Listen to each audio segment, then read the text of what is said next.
Welcome back to my channel. मैं आ गई हूँ अपने होम टाउन, अपने मायके और अपने जो होम टाउन में हमारा गुरुजी का आश्रम है। आज मैं वहाँ विज़िट करने आई हूँ और यहाँ का पूरा रिकॉर्ड करने आई हूँ, व्लॉग बनाने आई हूँ। और जो हमारे गुरुजी हैं वो नागा जी के नाम से यहाँ पर प्रसिद्ध हैं और दूर दूर से भी जो श्रद्धालु हैं यहाँ पर उनके चरणों में शीश झुकाने आते हैं। और हमारा तो सौभाग्य है कि हम इस होम टाउन में पैदा हुए हैं और हमें गुरुजी से मिलने का हमें मौका मिलता है, वहाँ उनके दर्शन करने का मौका मिलता है। तो चलिए मैं आज अपने साथ आपको लेके चलती हूँ अपने गुरुजी के आश्रम में। तेज़ तेज़ चल रही हूँ, मैं पीछे रह गई हूँ। तो ये जो हमारे गुरुजी का आश्रम है ये खेतों के बीच में बना हुआ है और मेरे पैदा होने से पहले का ही यहाँ पर ये आश्रम है। और जब भी मैं अपने होम टाउन अपने मायके जाती हूँ तो यहाँ पर गुरुजी के दर्शन करने ज़रूर जाती हूँ। ये आसपास देखिए, ये चावल के खेत हैं और पानी लगाया हुआ है और अभी कुछ देर बाद यहाँ पर चावल की जो पौध है वो इसके अंदर लगाई जाएगी। ये हमारे गुरुजी के जो आश्रम का एंट्री गेट अब आने वाला है, तो मैं यहाँ पर अपना शीश झुका रही हूँ। 1987 में गुरुजी इस संसार को छोड़कर समाधि में लीन हो गए थे। लेकिन जिन लोगों का गुरुजी पर विश्वास है उनको अच्छे तरीके से पता है कि गुरुजी इसी आश्रम में रहते हैं। इस आश्रम को छोड़ के गुरुजी कहीं भी नहीं जाते हैं। और जैसे कि मैं बताऊं कि मैं उस टाइम बहुत ही छोटी थी, या जहाँ तक मुझे याद है आई थिंक 2 या 3 साल की, तो मैंने भी गुरुजी को प्रत्यक्ष रूप से पता नहीं देखा है या नहीं देखा, मुझे याद नहीं है। लेकिन मैं भी यही मानती हूँ, मेरा भी भक्ति भावना में बहुत ज़्यादा विश्वास रहता है कि गुरुजी यही हैं। और अगर कोई सच्चे मन से भक्ति करता है तो गुरुजी उसको दर्शन भी ज़रूर देते हैं। अगर किसी को किसी भी टाइप की कोई परेशानी है, अगर वो गुरुजी का सिमरन सच्चे मन से करता है तो गुरुजी उसकी हर एक दिक्कत परेशानी दूर कर देते हैं। काऊ उसके छोटे छोटे बछड़े बछड़ी क्या खिला रहे हैं उनको? रोटी खिला रहे हैं उनको। दिखाओ, देखो देखो देखो देखो कैसे आ रहे हैं सारे। देखो कैसे आ रहे हैं रोटी खाने के लिए सारे। अंदर नहीं जा सकते। हाँ गाइस, ये है गौशाला। भैंस रखी है। ये देखो उनके खाने का, ये जो बोलते हैं, क्या बोलते हैं इसको खाने का? मेरे को गाइस हिंदी में तो पता नहीं, मैं पंजाबी में बता देती हूँ। खुरली बोलते हैं इसको, खुरली।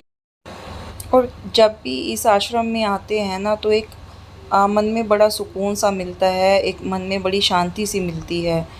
जो लोग इस आश्रम में स्टार्टिंग से आ रहे हैं उनको ज़रूर पता होगा कि यहाँ पे एक नेचुरल सी शांति रहती है, दिमाग को सुकून देने वाली। और जो न्यू हैं उनको मैं ये कहना चाहूँगी कि अगर आसपास के कहीं मेरे होम टाउन में रहते हैं तो यहाँ वो ज़रूर जाएं। ये मंदिर है गाइस, ये मेन मंदिर है जो आश्रम का। जो सबसे बड़े गुरुजी हैं वो यही है तो वो पूरे आश्रम में ही, लेकिन जो उनको एक जगह दी गई है, जो उनको एक स्थान दिया गया है वो यहीं से शुरू होता है।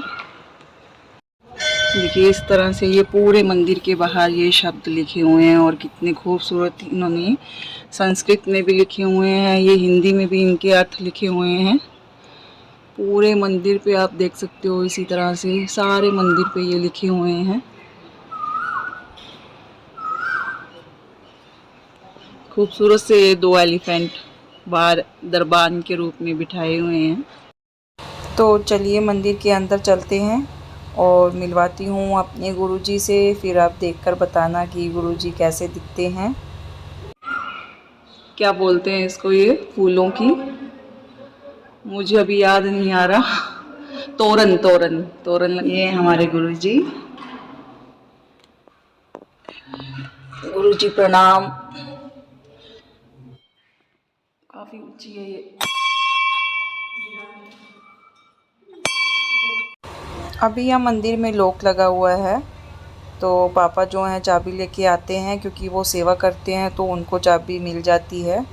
तो अभी इससे पहले ये बर्तन दिखाती हूँ। जब भी यहाँ भंडारा एवरी ईयर यहाँ पर ऑर्गेनाइज़ किया जाता है तो इस तरह के बहुत सारे बर्तन कलेक्ट करके इसमें भंडारे का प्रसाद बनाया जाता है। तो चाबी मिल गई है, तो चलिए उसको खोलते हैं और दर्शन करते हैं गुरु जी के।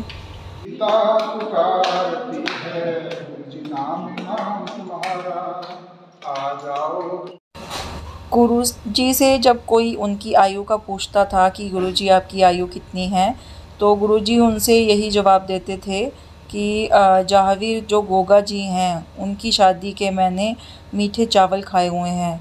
तो इसी से आइडिया लगाया जाता है कि जहावीर गोगा जी को 1000 के लगभग साल हो गए हैं इस दुनिया से गए हुए, तो उससे भी बड़े हैं गुरु जी।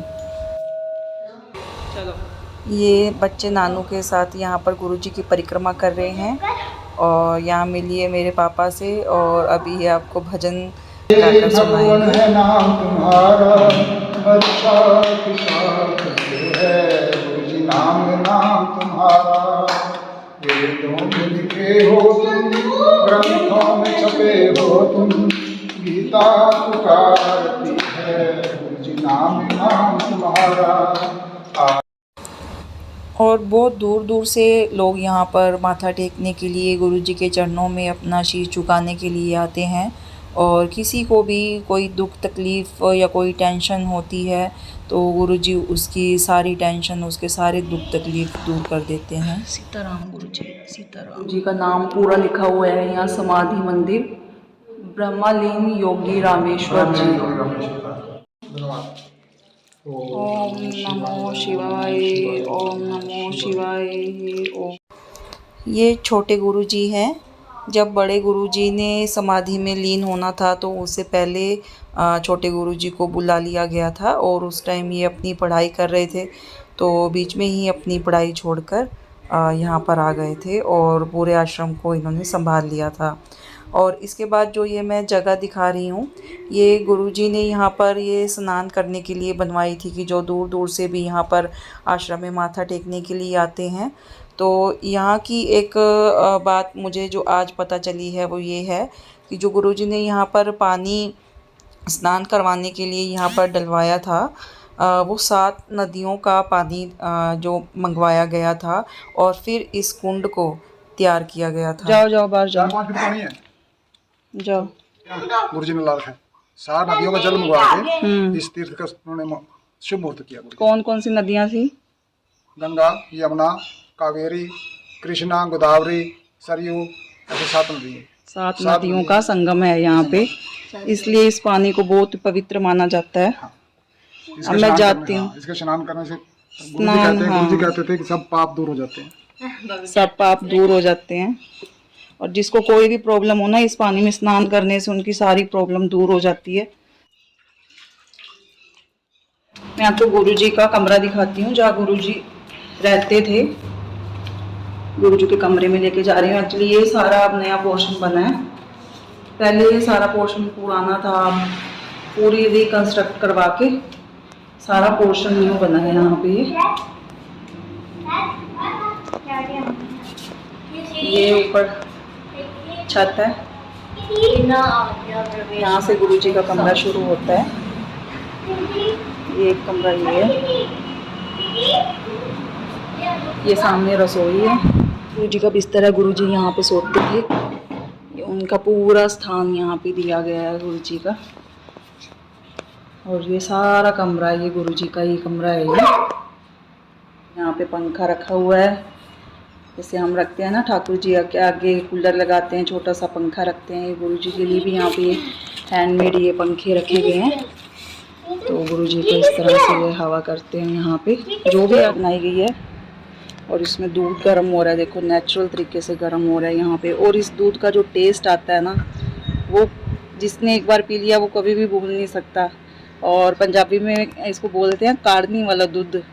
जिन्हें काढ़नी वाला दूध पी लिया वो होरा दूधा का स्वाद भूल जाता है।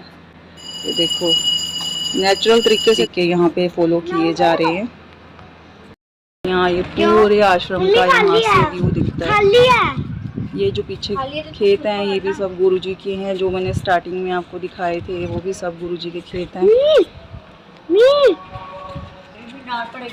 ये गौशाला थी जो मैंने आपको स्टार्टिंग में दिखाई थी। ये सारा आश्रम मैंने पहले दिखा दिया था आपको। हमें भी ले लो। आ जाओ भाई, तुम भी आ जाओ। तुम भी आ जाओ। बच्चे लोग यहाँ पे ना लस्सी का प्रसाद ले रहे हैं, ये और छाछ। मैं नहीं पीऊँगी क्योंकि आज मेरा फास्ट है, पूर्णिमा। यहाँ पे कितने सारे फ्रूट्स के पेड़ लगाए गए हैं, केला, आम, जामुन, और ये बेलगिरी थी। यहाँ पे ये सारा ओपन था पहले, ये अब सारा ये रास्ता बंद कर दिया। ट्रैक्टर खेत को जोत रहा है, फसल बोने के लिए तैयार कर रहा है उसको, और साथ साथ में वो उसके व्हील के नीचे देखो एक बोगला भी साथ साथ में उसके साथ साथ ट्रैवलिंग कर रहा है। जैसे वो खेत में से कुछ निकलता है ना कीड़े मकोड़े, तो उनको खाने के लिए ये बीच बीच में से उसके साथ ही आ रहा है।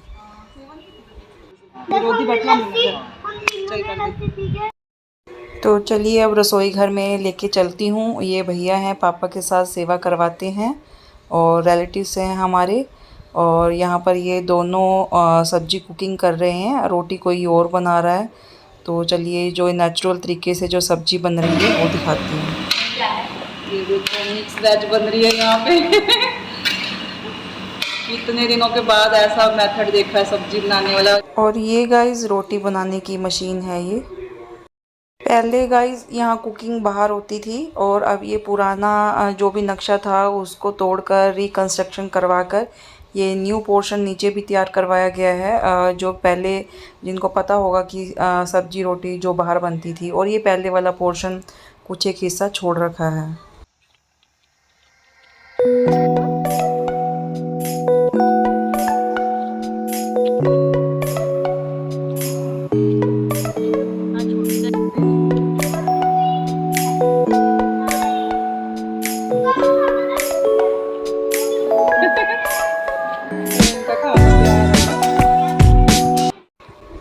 तो गाइज़ ये था गुरुजी के आश्रम का पूरा व्लॉग। आई होप मैंने सब कुछ कवर अप करने की कोशिश की है। जो कुछ छूट गया है अपने नेक्स्ट व्लॉग में पूरी करने की कोशिश करूँगी।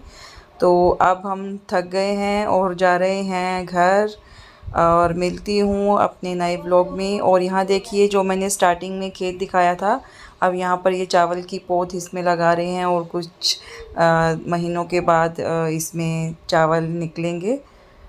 और इसी के साथ मैं अपना व्लॉग एंड करती हूँ, और कुछ एक नई चीज़ें कैप्चर करने की कोशिश करूँगी, क्योंकि मैं अपने होम टाउन में आई हुई हूँ, और कुछ विलेज की लाइफ जो जिस तरह से लोग गांव में अपना जीवन जीते हैं वो दिखाने की कोशिश करूँगी। एक मंदिर दिखाई दे रहा है ना, बस पता है। ये सीता माता का पुराना मंदिर है।